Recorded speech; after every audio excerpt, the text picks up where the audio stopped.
Welcome to IELTS Command. Today I will discuss about the list of headings which are related to the paragraph Air Traffic Control in the USA. तो आज इस video में हम सारी सिर्फ list of headings करेंगे कि list of headings को सोल्व करना कैसे है। ये आपका पैसेज है air traffic control in the USA. चलो अब इसकी हेडिंग देखते हैं कौन से पैराग्राफ की हमने डिस्कस करनी है। Let's see. Heading for the paragraph B is already given there as an example. So we have not to find the heading for paragraph B. हम डायरेक्ट देखेंगे पैराग्राफ A की heading. So let's go to the paragraph A and read the paragraph A.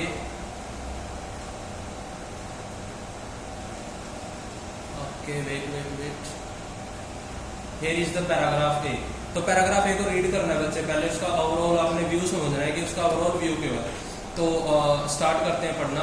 N accident that occurred in the skies over the Grand Canyon इन 1956 resulted in the establishment of the FAA to regulate and oversee the operation of aircraft in the skies over the United State. क्या कह रहा है भाई, एक accident हुआ था आसमान में ऊपर, ग्रैंड कैनियन कोई जगह का नाम है, उसके ऊपर आसमान में एक एक्सीडेंट हुआ 1956 में, जिसकी वजह से क्या बना, एस्टेब्लिशमेंट हुआ, मतलब स्थापना हुई फेडरल एविएशन एडमिनिस्ट्रेशन की, FAA जिसको शॉर्ट फॉर्म दी गई है।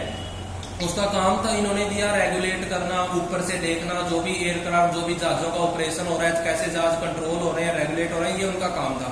विच वर बिकमिंग क्वाइट कंजेस्टेड, मतलब जिनको कंट्रोल करना बड़ा ही बुरा हाल हो रहा था, उसको कंट्रोल करने के लिए FAA का एस्टेब्लिशमेंट हुआ। उसके बाद the resulting structure of air traffic control has greatly increased the safety of flight in the United States and similar air traffic control procedure are also in place over much of the rest of the world. हाँ जी, तो इस ये जो structure था, इसकी वजह से air traffic control बहुत अच्छे तरीके से increase the safety of flight in the United State, जो सेफ्टी थी फ्लाइट की यूनाइटेड स्टेट के अंदर वो बढ़ गई थी। And similar air traffic control procedure are also in place over much of the rest of the world, बाकी दुनिया में भी इसका यूज होना स्टार्ट हो गया था। तो मेन बात क्या आई है बच्चे, इसमें मेन बात आई है पैराग्राफ में, कोई एक्सीडेंट हुआ आसमान में, उसकी वजह से एक ऐसी बॉडी की, ऐसे ऑर्गेनाइजेशन की, एडमिनिस्ट्रेशन की स्थापना करी गई जो जहाजों को रेगुलेट करने लग गया, भाई अब और एक्सीडेंट ना हो। तो ये इसका ओवरऑल मीनिंग निकल के आ रहा है पैराग्राफ ए का। तो बच्चे अब आपने हेडिंग सिलेक्ट कैसे करनी है वो देखो। चलो हेडिंग पे देखते हैं हमें ऑप्शन क्या दिए हैं। ऑप्शन हमें दिए हैं, अब आपने ये नहीं देखना हमारी हेडिंग है कौन सी, ये देखना कौन सी नहीं है। चलो देखते हैं। पहली हेडिंग है बच्चे डिसओबेइंग FAA रेगुलेशन। FAA के रेगुलेशन को डिसओबे करने की बात नहीं हुई है, हेडिंग होगी हमारी cancel. Aviation disaster prompts action, aviation के डिजास्टर के तुरंत बाद एक्शन लिया गया। तो एक्शन लिया गया बच्चे, जैसे ही एक्सीडेंट हुआ 1956 में, उसकी वजह से एक FAA बॉडी बनाई गई जो जहाजों को कंट्रोल कर रही थी। तो पहले जो पैराग्राफ है उसकी हेडिंग आ जाएगी बच्चे second, aviation disaster prompts action. Okay, now let's go to the paragraph C. Because heading of the B is already given there as an example, so we will find the heading for paragraph C and we will eliminate the heading number second from our options. Okay, so let's go to the paragraph B, paragraph C, sorry, paragraph C पे चलते हैं। paragraph C को read करते हैं, उसके बाद देखना heading. बड़ा आसान लगेगा आपको हेडिंग सोल्व करना, ध्यान से आप इंटरेस्ट लेके इस वीडियो को देखना। इन द 1940s, भाई 1940, ये जो S लगा होता है पीछे 1940s के बाद जो छोटा S लगा होता है, इसका मतलब होता है अ डेकेड, एक 10 साल का टाइम। 1940 के पीछे अगर S लगा है तो इसका मतलब है यहाँ पे 1940 से लेके 1949 तक की जो ईयर आ गई वो इस डेकेड के अंदर आ गई है। आगे ध्यान दो। ATC center could and did take advantage of the newly developed radar and improved radio communication brought about by the Second World War.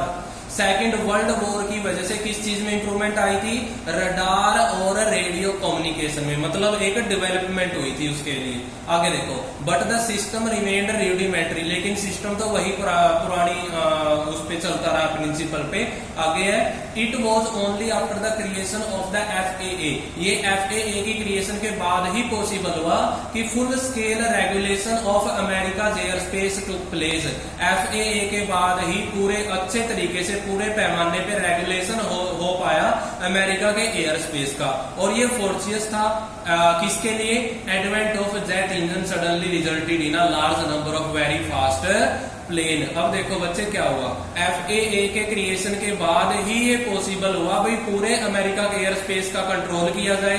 और इसकी वजह से क्या हुआ, जेट इंजन के अंदर एडवांसमेंट आई। अब जेट इंजन के अंदर एडवांसमेंट आई तो क्या हुआ, उसने पायलट का जो मार्जिन ऑफ एरर था ये वाला, and practically demanding some set of rule to keep everyone well separated and operating safely in the air। ये चीज होनी स्टार्ट हो गई। अब हुआ क्या है देखो, रडार और रेडियो कम्युनिकेशन में डेवलपमेंट हुई है। FAA के बाद जो एडवांसमेंट आई है इंजन के अंदर और अमेरिका के एयर स्पेस के अंदर, वो चीजें हुई हैं। अब देखो FAA की वजह से वहां पे दो डेवलपमेंट हुई है। एक हुई है पूरे अमेरिका का एयर स्पेस का रेगुलेशन 100% होने लग गया, दूसरा जेट इंजन की एडवांसमेंट होगी। तो अब हेडिंग पे चलते हैं बच्चे, हेडिंग पे चलो, आप आ जाओ यहाँ पे। अगेन सेम, डिसओबेइंग की बात नहीं हुई है, ये हेडिंग हमारी होगी है, इसको हम क्रॉस कर देंगे। टू कोइंसिडेंटल डेवलपमेंट, देखो बच्चे बड़ा क्लियर हो रहा है हेडिंग से। FAA एस्टेब्लिश किया, उसकी वजह से दो डेवलपमेंट हुई जो कोइंसिडेंटल थी, मीन्स कोई उस पर्पज के लिए FAA नहीं बनाया गया था और वो इसकी वजह से डेवलपमेंट हुई। तो इसकी हेडिंग हो जाएगी third, two coincidental developments. So we have solved the heading for the paragraph C. Now let's go to the question number 11 for paragraph D। तो D पे चलते हैं बच्चे, D पैराग्राफ को रीड करो। D ये आ गया, इसकी हेडिंग आप कमेंट में बताना, पहले मेरे सोल्व करने से पहले रीड कर लो। Many people think that, ज्यादातर लोग सोचते हैं ATC consist of row of controller sitting in front of their radar screen। ज्यादातर लोग ये सोचते हैं भाई ATC जो है, एयर ट्रैफिक कंट्रोल जो है, वो कंसिस्ट मतलब उसके अंदर इंक्लूड है कंट्रोलर की एक लाइन जो बैठी हुई है रडार स्क्रीन के फ्रंट सीट पे एट द नेशन एयरपोर्ट, अलग अलग देशों के एयरपोर्ट पे। वो बता रही है आने वाले और जाने वाली ट्रैफिक को भाई क्या करना है। ज्यादातर लोग मान रहे हैं इन्होंने कंट्रोलर बैठा रखे हैं रडार स्क्रीन के बिल्कुल आगे, कि उनको रडार स्क्रीन दिख रही है और वो बता रहे हैं ट्रैफिक को भी आपने आने वाली को क्या करना है और जाने वाले जहाज को क्या करना है। This is a very, now look at this line very carefully, this is a very incomplete part of the picture. ये जो लोग सोच रहे हैं ना, ये एक बहुत ज्यादा इनकम्प्लीट पार्ट है पिक्चर का, मतलब इतनी पिक्चर नहीं है, बहुत ही अधूरा पार्ट है, रियलिटी तो उनको पता नहीं है। FAA रियलाइज दैट, फिर FAA ने रियलाइज किया था कि जो एयर स्पेस है over the United State would at any time have many different kind of plane flying for many different purposes. भाई बहुत सारे जहाज हो सकते हैं, बहुत सारे पर्पज के लिए हो सकते हैं और बहुत सारे अलग अलग वेदर में हो सकते हैं। And the same kind of structure was needed to accommodate all of them, और सेम तरीके का स्ट्रक्चर जो है वो उनको चाहिए था भाई सारे जहाजों को वो एकोमोडेट कर सके। अब देखो बच्चे पूरे पैराग्राफ में रियलाइज किया भाई जो लोग सोचते हैं वो एक इनकम्प्लीट व्यू है पिक्चर का, इनकम्प्लीट व्यू है पिक्चर का। तो अब हेडिंग देखते हैं, हेडिंग पे आ जाओ। डिसओबे नहीं किया है, ये चीज हमें क्लियर है। दूसरा एविएशन, ये वाली हेडिंग हमारी होगी है। थर्ड भी हमारी हेडिंग होगी है। फोर्थ, एल्टीट्यूड जोन को सेट करना है। एल्टीट्यूड होता है बच्चे हाइट के हिसाब से, लेयर के हिसाब से बना रहे हैं, तो ये भी नहीं बना रहे। फिफ्थ हेडिंग है over simplified view.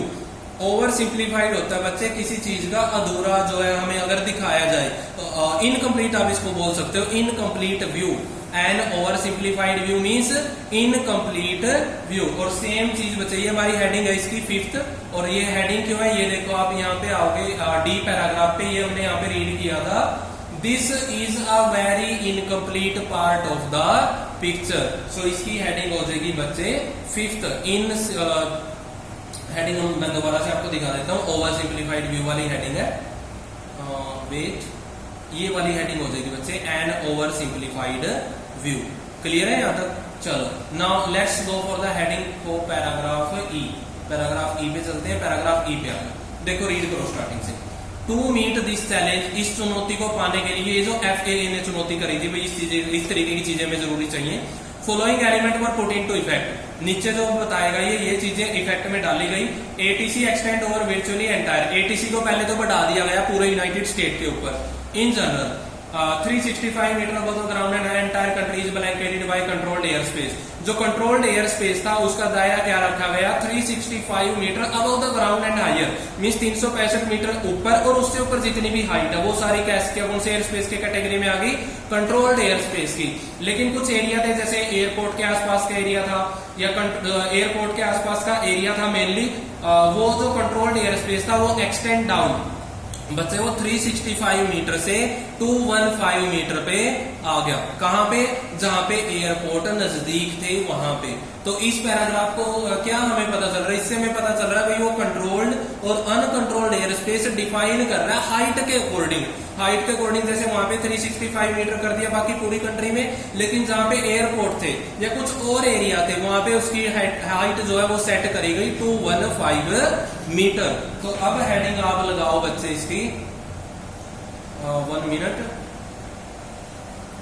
Wait here again disobeying नहीं किया है, एविएशन ये सारी हो गई है। फोर्थ हेडिंग रीड करो बच्चे, सेटिंग एल्टीट्यूड जोन्स।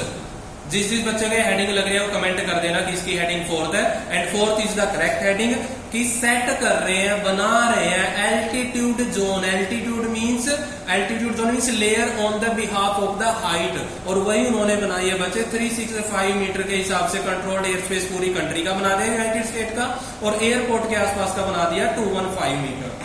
चलो ये हमारी हेडिंग हो गई है पैराग्राफ ई की हमने कर ली है। अब चलते हैं पैराग्राफ एफ पे।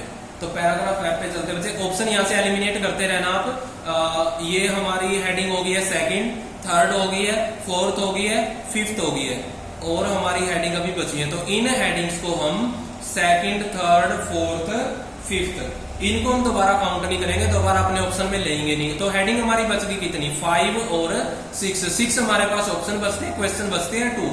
तो चलो देखते हैं पैराग्राफ एफ को रीड करते हैं। Paragraph F, here is the paragraph F, okay read it. FAA then recognize 2 type of operating environment। अब देखो बच्चे controlled air space, uncontrolled air space define कर दिया, अब बात आ गई एनवायरमेंट पे। फिर उन्होंने कितने तरीके के एनवायरमेंट देखे, 2 तरीके के एनवायरमेंट देखे। फिर उसने लिखा good meteorological condition flying would be permitted under visual flight rule. Good meteorologic condition मतलब जब साफ सुथरा एनवायरमेंट है तो वहां पे क्या चलेगा, फ्लाइंग जो है जो जहाज की उड़ान रहेगी वो किसके अंडर परमिट रहेगी, विजुअल फ्लाइट रूल के अकॉर्डिंग। अब इसका क्या है वो देखो, poor visibility necessitated a set of instrumental flight rule under which the pilot relied on altitude and navigational information provided by the plane's instrument panel or fly safely on a clear day। pilot in controlled airspace can choose a VFR or IFR plan. देखो बच्चों उसने clearly बोला अगर visibility अच्छी नहीं है, मौसम अच्छा नहीं है तो पायलट को IFR वाला रूल अप्लाई करना पड़ेगा। बट अगर क्लियर डे है, साफ सुथरा दिन है, विजिबिलिटी अच्छी है तो वो VFR और IFR कोई भी प्लान चूज कर सकता है। तो पैराग्राफ का एक ओवरऑल सेट समझो बच्चे, पैराग्राफ का क्या बन रहा है, इसका बन रहा है वेदर के हिसाब से रूल सेट कर रहे हैं। भी खराब वेदर होगा तो पायलट कौन सा ऑप्शन अप्लाई करेगा, और अगर क्लियर होगा, अच्छी विजिबिलिटी होगी तो कौन सा ऑप्शन जो है पायलट चूज करेगा। तो चलते हैं हेडिंग पे बच्चे, हेडिंग पे आ जाओ। ये हमारी हेडिंग आ गई है। फर्स्ट हमारी हेडिंग बचती है तो डिसओबे तो नहीं किया है। फिफ्थ तक हमारी हो गई थी कंट्रोलिंग पायलट लाइसेंस, पायलट के लाइसेंस को कंट्रोल करने की भी बात नहीं हुई है। Defining air space categories, air space category को डिफाइन नहीं किया गया है, यहाँ पे एयर स्पेस की कोई कैटेगरी नहीं बनाई गई। बात हुई है एनवायरमेंट पे। Setting rule to weather condition, देखो मुझे पढ़ते ही बड़ा क्लियर हो रहा है, वेदर कंडीशन के हिसाब से रूल सेट कर रहे हैं। यही हमने पढ़ा था भैया, अगर क्लियर विजिबिलिटी है तो वहां पे VFR IFR जो मर्जी चूज कर ले, बट अगर पुअर है तो उसको वो एक पर्टिकुलर टाइप का ही चूज करना है। तो इसकी हेडिंग हमारी हो जाएगी बच्चे 8th हेडिंग में दोबारा से आपको दिखा देता हूं। 8th हेडिंग है setting rules to weather conditions. तो ये हमारी हेडिंग हो गई है पैराग्राफ एफ की। Now let's go to find the heading for paragraph G. Paragraph G पे चलते हैं बच्चे, लास्ट पैराग्राफ हमारा बच गया, ये आ गया पैराग्राफ जी। 1 मिनट,